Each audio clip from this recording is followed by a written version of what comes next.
In 2009, at their annual leaders' meeting in Cairns, Australia, Pacific leaders made a commitment to improve the use of development resources, both domestic and aid, to accelerate the achievement of the Millennium Development Goals. They committed to strengthening country systems and institutions to better prioritize, allocate, deliver, and account for those resources to their own citizens and development partners. They agreed to open up their systems of national planning, budgeting, public financial and aid management for review by peers within the Pacific region, so that the Pacific could find homegrown solutions to common challenges. Since then, all 13 Forum Island countries have completed peer reviews, and all 13 countries have completed some form of public expenditure and financial accountability assessment. I think a review is always very healthy.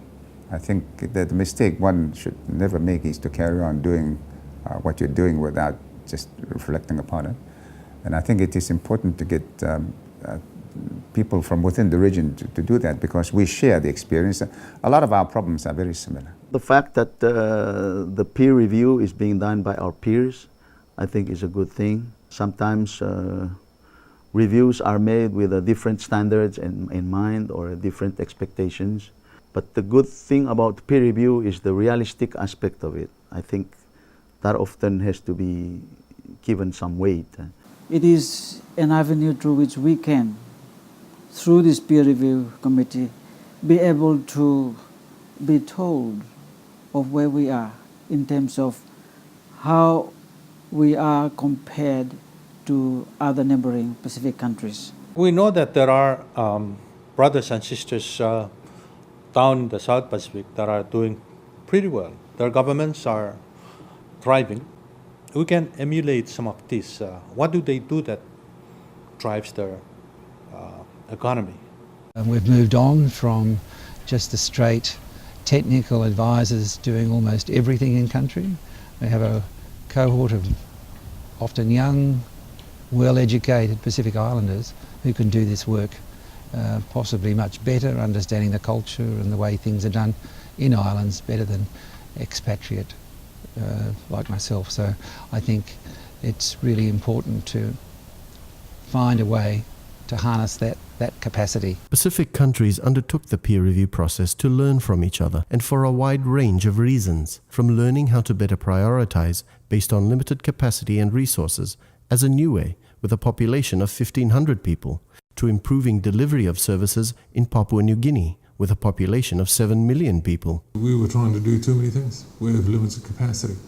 So what we needed to do was rationalize that process to determine what are the limiting factors and then work according to those limiting factors. So what we're doing at the present moment is exactly what the peer review recommended, and that is to set up a unit which is going to be responsible for management, administration and monitoring our projects. We are beginning to move the resources away from Waigani, away from the centre, and support the decentralisation concept by empowering and capacitating the lower level governments, but also giving them the resources behind that capacity, and ensuring that national government plays a monitoring role and a guiding role against our development plans. Samoa, Cook Islands and the Republic of the Marshall Islands wanted to complement existing government efforts to improve accountability, transparency, and strengthening public financial management and planning systems.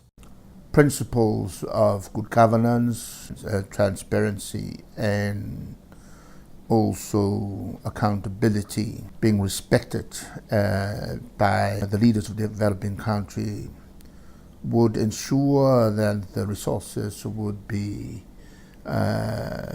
better used. I think it's good for us to have people from the outside to come in, have a look at our systems independently, and provide us with an unbiased, if you like, view of how well we are performing.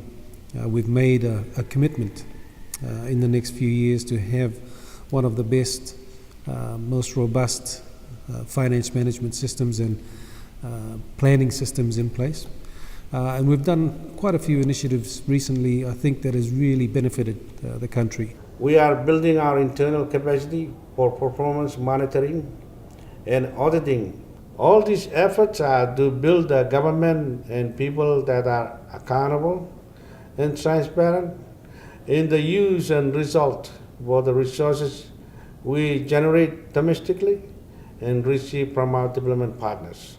Over the past 4 years, the Pacific region has taken strong leadership over their development agenda and processes in partnership with their development partners. They have demonstrated their commitment to improving governance, accountability, and transparency for more effective institutions. It's important that the government takes the leadership, especially in the area of donor coordination. And I have been an advocate of this principle for quite some time because there is no deviation from the principle of leadership and ownership by the governments themselves. In that way also there's a demonstration of the commitments that the government has put into relationships with their development partners. There is now willingness from the donors who say to the leaders of the Pacific Island particularly, we want you to take direction of your destiny. We want you to design what you want. And we will finance according to what you wish. Of course, it's our money, we will finance. But there is a willingness on our discussion that they want really that we take ownership of our destiny.